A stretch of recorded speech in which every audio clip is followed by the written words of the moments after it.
Hi, and welcome to episode 3 of Talent Acquisition Trends and Strategy podcast. Today, we're joined by Steve Cadigan. Steve, thanks for joining us. Hey, it's great to be here. Absolutely. Would you mind sharing us a little bit about your background and what you're working on right now? Sure, James. So, my background has been mostly about 99% of my working life has been in the talent world. I've worked in about 6 different industries. I started as a recruiter in fashion, then became an HR generalist in insurance, got into high tech in the 90s and semiconductor, and then moved from that to Cisco Systems in the hot rising, .com boom of the late 90s, which was really fun. And then the .com bubble burst and it wasn't so fun. We moved from hiring to firing. I had a chance during that run to live and work in Asia. I was the head of HR for Cisco Asia for a couple years. And when that 6-year run at Cisco ended, I moved to Canada, and it was the first chance for me to be a head of human resources for a Fortune 500 company, which was great. It was back in the semiconductor world at PMC Sierra.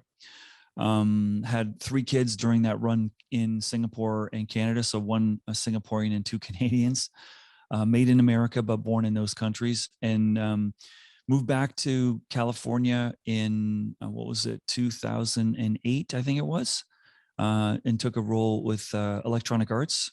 They were going through a new CEO who wanted to be very acquisitive. And then the second mortgage crisis hit, and my job got really less interesting than it was. And I decided to listen to other opportunities. And then I was offered the first chief HR officer role at LinkedIn, and was there for periods of, massive growth from 400 to about 4,000 people in just under 4 years. We went IPO. It was great. And I left in about 2013. And for the last 9 years, I've been really on my own, doing a lot of thinking around how to help leaders and companies build great talent strategies. So, and a lot of that is around the world of recruiting and, employer brand and building great cultures. And it's been awesome. So that's what I've been doing. To sort of the capstone of my time being independent, I published a book last year called Workquake, leveraging the aftershocks of COVID-19 to create a better model of working. And that sort of brings me to sort of what I'm really focused on today, which is I feel over the last decade, it became increasingly apparent to me that both employers and employees were getting more and more frustrated with the model of work that we're having. And what I try to do with my book is reveal why I think it's broken, what I think are some really different approaches we can take to find more meaning for both employers and employees, and different ways of creating value. And that's what I'm helping, organizations think through today. I spend a lot of time speaking and teaching at schools, conferences around the world, which I love doing.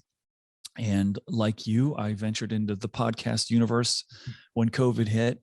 I have a podcast series, and it's been a really fun learning journey, right? With all this new, I've never had a soundboard before, these headphones or microphones, and now this is our world, right? Yeah, absolutely. Well, yeah, thanks again for being here, and I've really enjoyed my conversations with you over the past couple of years, and guiding my own development while I'm taking on different strategic roles with growth stage companies. So this is definitely something I'm very excited about. I've been looking forward Awesome. to for a few weeks now. And I think to start us off, it would be great to hear from you. I know you're working with a lot of startups, a lot of growth stage organizations, specifically getting a little deeper into some of the challenges that they're seeing right now when it comes to attracting talent, retaining talent, and ensuring that they have the best fit talent on their team to scale their organizations. What are some of the biggest challenges you're seeing right now? I'm seeing the growing incapacity for organizations to find what they think they need, and to find full qualified talent. You've been in the industry. I've been in this industry of trying to hire technology workers for the last decade or so. It is just so competitive. And I think that many organizations that I'm talking to today are in domains where they've never had to compete like we've had to in tech for years, right? We've seen every company's experiencing higher turnover than they're used to, than is the norm. Not just people leaving, but people taking a different direction. They're not just going to do the same job somewhere else. They're actually going to move from a sales role to a nonprofit role or something like that. And so that's really, and the pandemic really served to accelerate how people think differently around work and their relationship to it, their lives in general. It's a beautiful thing for an individual to revisit their whole life circumstances. It's scary as hell if you're trying to build a company and everyone that you're employed is like thinking about the world differently, right? And so that's a moment that I think a lot of organizations are challenged with, is that I think they're also challenged with what skills are the skills I should be hiring and growing, because the new technologies and the new platforms being developed continually put pressure on, making sure that you're trying to be as ahead of the curve as you can be, right? And so, I think everyone's trying to do, you and I've had really good conversations around this, like how do we create, solve recruiting, but also address diversity challenges, right? And in our portfolio. And so, I think everyone wants to hire people really, really quickly, and they're learning that's not so easy. So that's probably some of the biggest challenges I'm thinking about. And honestly, James, if I peel it back, when I'm having these conversations, a lot of people are saying, "Oh, I've got a big recruiting problem." And this is more so less in the startups, but more in the medium-sized to large-size enterprises. The conversation goes something like this: "Steve, I got a recruiting problem." I said, "How do you know?" "Well, we got all these recs, we can't fill it." I said, "Well, have you got an internal, talent management system?" "No." "Okay, so how do you know that you've got a recruiting problem if you don't know already all the skills of the people in your company? Like, how can you even tell me you got a problem if you don't know what skills you have, or how you can translate or leverage skills from different parts of your company in different, areas?" And so, and nobody's at fault here, but we just never have looked at that because we haven't faced the competitive pressure that we have today. And so what I'm trying to help organizations recognize is you may not have a recruiting problem. Yes, you have a recruiting problem compared to how fast you're able to fill positions before. But I think the bigger way of framing this challenge is it's a creativity challenge.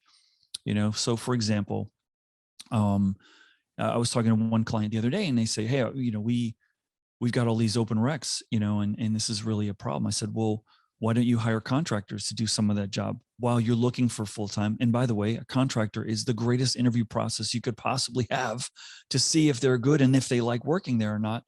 And they're like, "Oh no, Steve, we can't do that. It's going to really wreck our culture. All these mercenaries, running around, short timers, not our culture." To which I said, "Well, how's your culture when 5 people are doing the job of 20 because you can't fill your recs? How's that culture working out for you? Because people are burning out. Like, which trade-off do you want to make?" And so for me, that's why I say it's a creativity problem. Like, you may have people from other parts of the company that could do work that you don't think they can because you're just not aware. And secondly, why don't you reconsider that work can be done in different ways other than having a full-time employee do it, right? Yeah, no, that makes a lot of sense. And I think, are you seeing in terms of one of the reasons why companies are hesitant to bringing on contractors is maybe they don't have the right processes and outcomes outlined for each specific function, where maybe they just don't have the right infrastructure built out to where people can come in on a contracting basis and be successful? Or what do you think is the primary reason why leaders and hiring managers don't feel like contractors can be a better solution to their problem?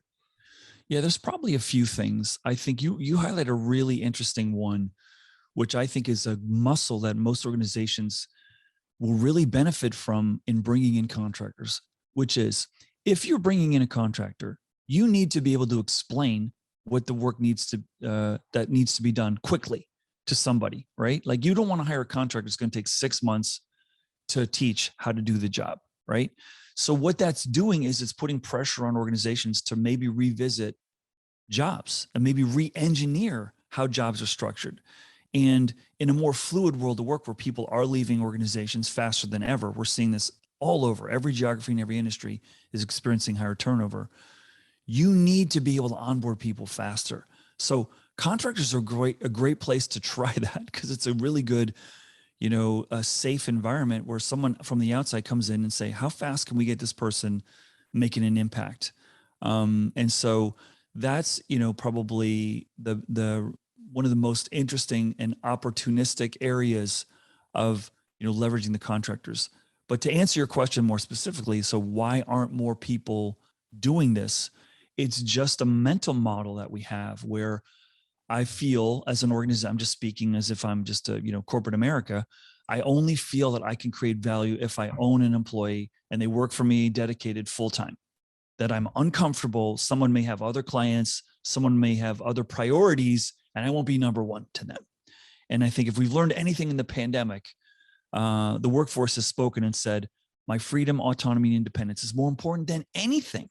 I would rather have that, and I will quit before I go back to the office where I'm more distracted and more bothered. And, I don't see the reason that I can be more productive there when I just showed you for 2 years I could be more productive at home. And just, I'm not talking about every job, because a lot of jobs were frontline and couldn't do that. But for the places, for many knowledge workers who can and did work from home, like, why are we asking them to go back? Which is another big, question mark and challenge for organizations to deal with. I mean, I don't know about you, but all the other recruiters I talk to, when you say, hey, what's the one thing candidates are saying today that they didn't say 3 years ago? First question, can I do this job remotely? Like, maybe they don't necessarily want to do it all the time, but that's sort of a litmus test of how evolved is the company with their talent strategy thinking. Are they comfortable with that?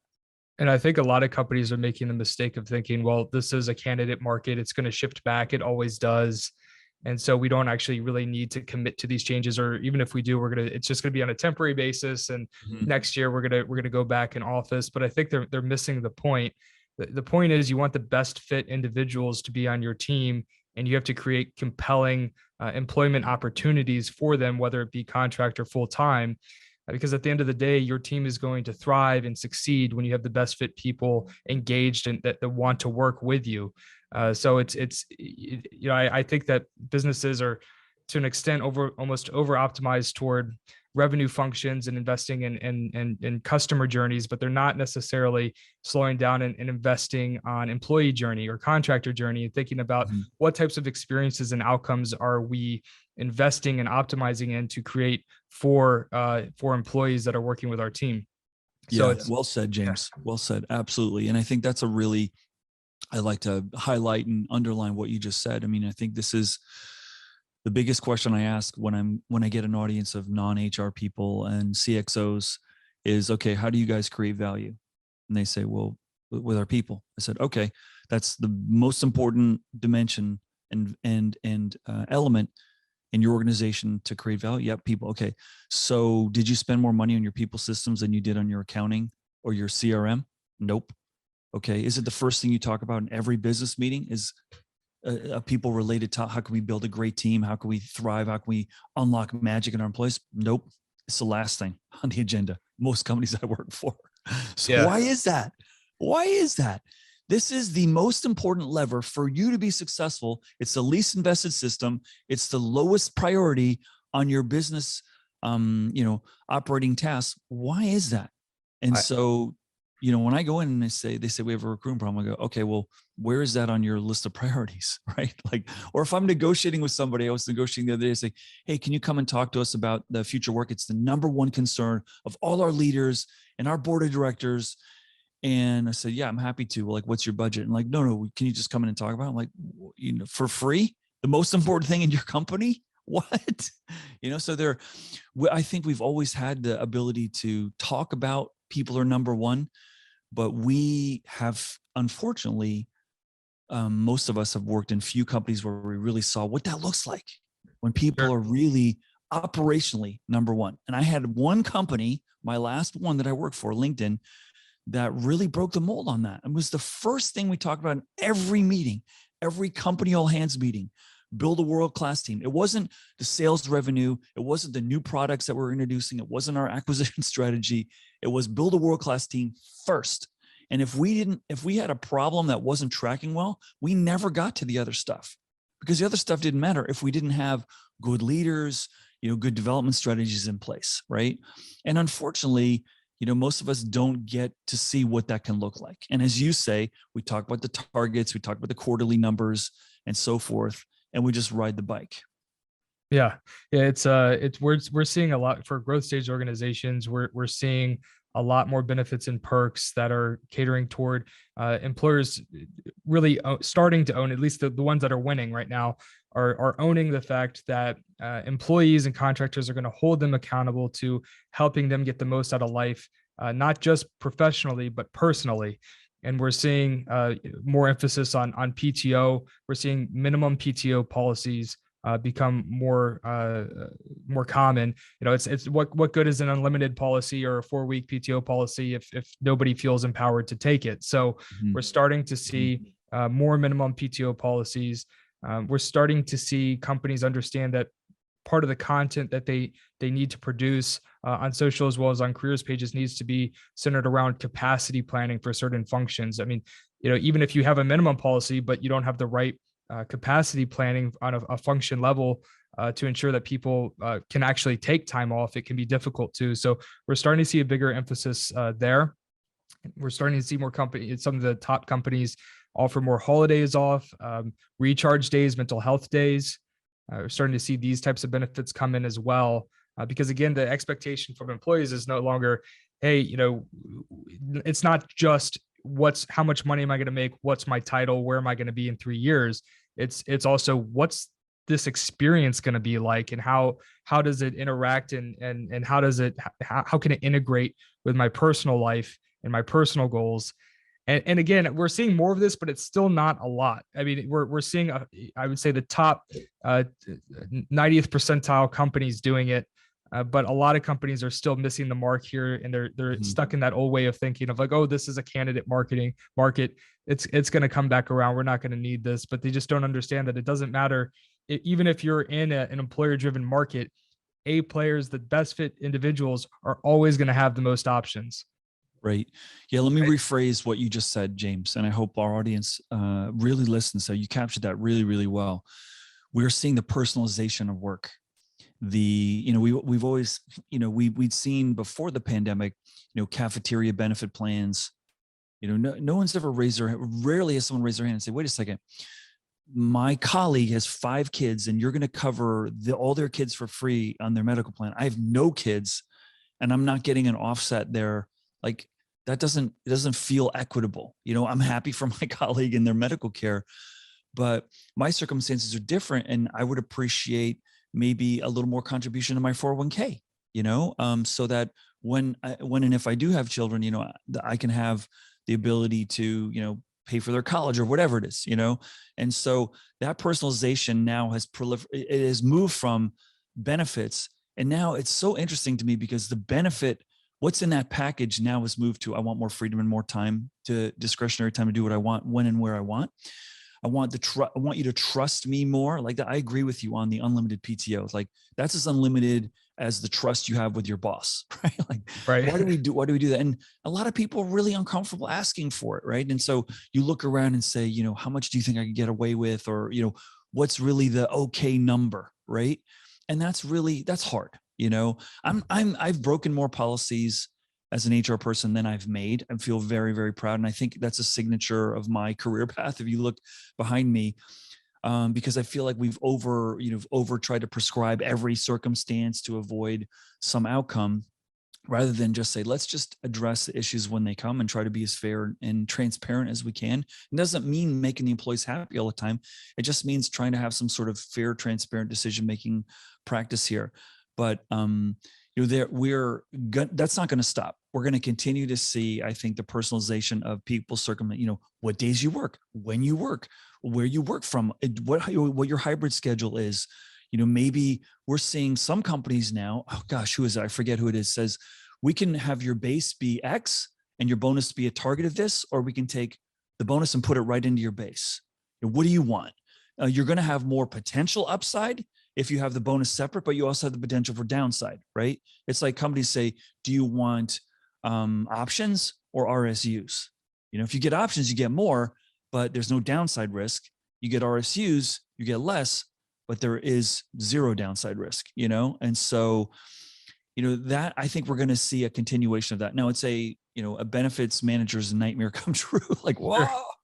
but everyone's needs are different. And what the pandemic did for people said, it made clear, like, no, these are new things that are important to me, and that's a really great thing. It's putting enormous pressure on organizations. But Canva, look what Canva has done. Canva sort of threw it down and said, okay, we're letting our teams decide where and when they work. We're not going to one size fits all this, right? Which what you're speaking to is the one size fits all. It's over. Like, if that's what you're trying to build towards, it just doesn't work. I remember one time I was throwing out this notion of a more flexible benefit package to an audience of HR people in Seattle, and one woman raised her hand and said, "Hey, that's really unfair." And I said, "Well, let me ask you a question. Do you pay everyone the same in your company?" She says, "No." I said, "Well, that's really unfair." I go, "You're already making variability in how you reward people. So this is just a little more of a natural extension of that." So quick follow-up question on that. So flexible benefits packages at scale for mid-market enterprise companies. How do you really make that scalable and deliver on that? Because I can only imagine from an operational perspective that is going to require a lot more heavy lifting. Is it as simple as just saying you need more investment in HR, you need more a larger team to manage that, or do you recommend specific technologies or processes that help companies implement this strategy? So what I would do is, it's a great question. I would elevate the conversation to include everything. Say, okay, do we believe the personalization of work is happening, and that we would benefit being able to attract greater people and maybe getting them to stay longer if we did that? Yes. Okay. So if we don't do that, people may leave sooner, and we may not get the high quality people we could if we don't offer more flexibility. Yes. Okay. What's the cost of people leaving sooner? What's the cost of, more recruiting budgets, more empty jobs, jobs left open because we can't fill them, and so forth. And so I would say, in terms of looking at it as a benefit cost, that is not the full way that you should be measuring, is this a worthy investment for you to do more? And then what I would say is, and there's lots of different organizations I can consult on doing stuff like this. I mean, Netflix has already been doing this for over a couple of decades now, where they say, we're valuing your job, James. All in, your job is worth about $320,000. You decide if you want to take some of that money and buy some Netflix shares. You decide if you want to take some of that money and top up on your benefit plan. You decide, because we don't know what's important to you. You do. Or you can take this, wheelbarrow full of cash. What do you want, right? And so, so what I would say is, come up with a number that's based on data, based on some of the research of your benefit consultants, and say, what is a reasonable number that we think someone can draw from, and then what are the choices that they make, and then just build a website where people just sort of decide and then figure out how it works. The danger or potential, unintended consequence of this is what happened at Netflix. And that is two people doing the same job having vastly different outcomes with their choices. Okay. So for example, you decide you want to double down on on Netflix shares. And so you allocate a lot of your money. We have the same number, whether it's 330, 320, whatever it was I used. You say, I want 50K to buy Netflix shares. And I say, oh, the stock's definitely going to come down. I'm going to hold off on that. I've got 6 kids. I'm going to go and buy a bunch more benefit stuff. Well, then Netflix stock goes through the roof. And now your package is way more than mine, but I made that choice, And so as a company, now I'm worried about Steve, because Steve didn't make the choice that James did, and James is showing up in his Lamborghini and is doing, bought the vacation home in Tahoe, and now that's a problem potentially, Right. And so, that's the dark side of choice, is different outcomes for people, right? Which is super interesting. Yeah, I think that's incredibly insightful. I'm glad we were able to dive into that a little bit deeper, but I still feel like people would prefer to be able to make those choices overall. There's going to be cases, potentially something like that occurs, but I think by and large, the positive outweighs the potential downside. Sure. Right. And here's how I look at this, James. And this applies to recruiting, it applies to talent strategies, applies to benefits. We are in an era of experimentation. We've got to try new stuff, because we know the domain that we used to know, which is hire people who are more qualified than they are. People stay longer than they are today. We know those things are changing.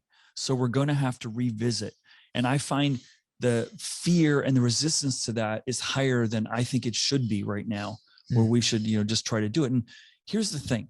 If you're hiring knowledge workers, particularly software developers, this works for software developers because software developers create through A/B testing. They're used to experimenting, right? And so they will value you if you say, hey, we're going to try this bonus plan. It may not have the outcome that we think it does. And if it doesn't have a favorable outcome, well, then we reserve the right to get smarter and we'll adjust it. And I think that's about trust and transparency and, knowing, letting your people know, like, hey, we're not perfect, but we're going to try to be, and we're going to, admit when we're wrong, Sure. Yeah. And I think this would also be a good time. I know we have about probably 5-10 minutes left. So Sure. I really wanted to touch on a subject that really resonates with me, something that I heard you talk about a couple of years back when you're talking about retention, talking about average tenure of employees. And you had what I think a lot of people in HR or talent acquisition would consider kind of like a borderline radical perspective on average tenure and how companies should talk about tenure and think about tenure when they're hiring and looking at people's background and weighing previous tenures into the equation if they want to move forward with a hire. I was hoping you could just share with us your general philosophy on tenure, and we could riff on that for a few minutes. Yeah, this is a hard topic for people today because tenure is declining radically. I mean, the median tenure for people between 25 and 35 in the United States is 2.8 years. And that means half that number is less, okay? Half the demographic of people that age. And so I'm not thrilled about that trend, but everyone I talk to doesn't think it's going to change. So what that really means is, let's look at organizations who don't have high tenure and what they're experiencing, and can we learn some things? And if we look at, let's just take some really big brands in technology: Microsoft, Apple, Facebook, Airbnb, Oracle. Those companies, none of them have a median tenure over 2 years. Okay, none of them. And look at the valuation, look at the profits, look at the creativity. And so, listen, I am the first person that says I want to keep my best people as long as I can. But insanity is doing the same thing again and again and expecting a different outcome. And we all know people are not going to stay as long. So there is big value in new people and new ideas and new energy coming in new ways of solving problems. And I think what I'm trying to help people understand right now is I think maybe we've overvalued tenure. And if you have benefits that reward people just for time there, not outcomes of being there, I think that's a missed opportunity. And, in Silicon Valley, we don't have 10-year celebrations. We have 10 months. You're still here. Oh my God, can I get you a Starbucks? It's like that. It's that crazy. But let me share a last observation here, and then I'll turn it back over to you. What is, let me just ask you what I hope is a hypothetical question. When you think of the world and the one geography in the world that has the greatest innovation, the most number of unicorns, the most number of intellectual property produced, the most number of highly successful, highly valued companies, what part of the world is that? Silicon Valley. Okay. Right. Is it a coincidence or not that it's also the area that has the highest turnover of any part of the world? So that's sort of like my drop mic moment. The most fluid part of the world is also the part of the world that's producing the most disproportionately successful outcomes to a 10x magnitude, right? So what's going on there? People are moving, networks are growing. This is the thing that I say, like, someone moves, they grow their network. That's good for them. Maybe not so good for you if they left, but it's really good for the ecosystem. And so there's power with people changing and iterating ideas and building relationships and building trust in that domain, in the community, not just in your organization. So I'm trying to help people like get a little more comfortable. It's not all bad that people are leaving, but wouldn't you all want to work for someone that cares about you for your whole career, not just when they work for you? That's another part, right? It's like, yeah, it's someone who cares about me for my whole career. Okay, well then stop the, what I call the Tony Soprano school of HR, which is I only care about you when you work here. When you quit, you're dead to me. Like, that's so short-sighted because you've got more alumni than ever. And you should curate it and nurture it, right? So yeah, it's a little bit radical. It's a little bit crazy. I've had people say to me after I tell them that, like, who invited you here? Like, we thought that was taboo, that we could never talk about that, but we have to talk about it because it's a moment. We have a moment now after the pandemic. to create better talent strategies. Let's use that opportunity, right? Let's build something better. So yeah, I actually completely agree with you. So it's I think it's something that, whether companies want to admit it or not, is definitely the direction that we're heading. So particularly in tech. So I think just one final question before we jump off is just at a more tactical level. How can companies be successful and thrive in an environment where employees are likely going to be giving notice and sooner than maybe anticipated? What can companies do to be successful in that model and to scale and to have the growth that they're looking for? Have more discussions with your employees about what their plan is. At LinkedIn, they're your first interview. We're saying, okay, when you leave the company, what do you want to be doing? Have more honest conversations, so so that if someone's thinking like, hey, I've got 2 years or 1 year, that if it's okay with you, then I say, all right, fine, let's agree to that. And then always have a pipeline. Like if you're recruiting, start recruiting when someone leaves, it's too late. Just like I tell my friends, hey, if you're looking for a job after you got fired, it's too late. Like you got to always be looking for talent. And so, that's number two. People want to grow. People want to learn. And I think that's the biggest driver why people are leaving, because they think somewhere they could learn more or grow more.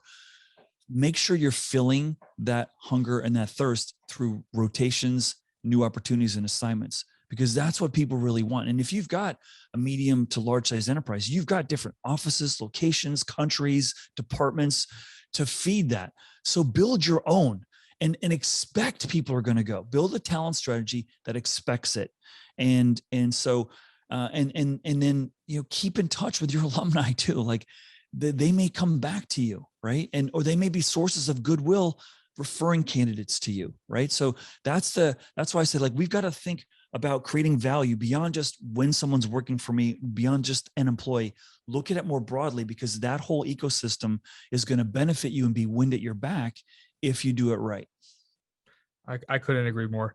And this has been so much fun. We're coming up on time here.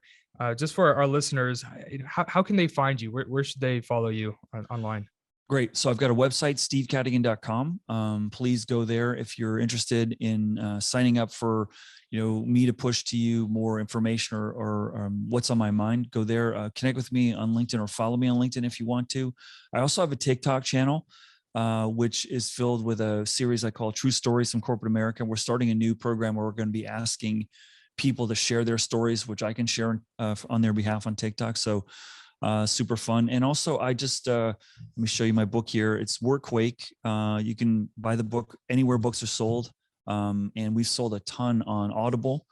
People are listening to it more than they're buying it. I guess that's what people do now. I'm the only guy in the neighborhood that gets a newspaper delivered still. So one of my friends like, how do you know there's old people in the neighborhood? They get a newspaper delivered. Okay, guilty as charged. But James, thanks for having me on the show, man. It's really good to see you, and we need to catch up off air too some more. Yeah, absolutely. And thanks again for being here, and for everybody tuning in. We'll see you next time.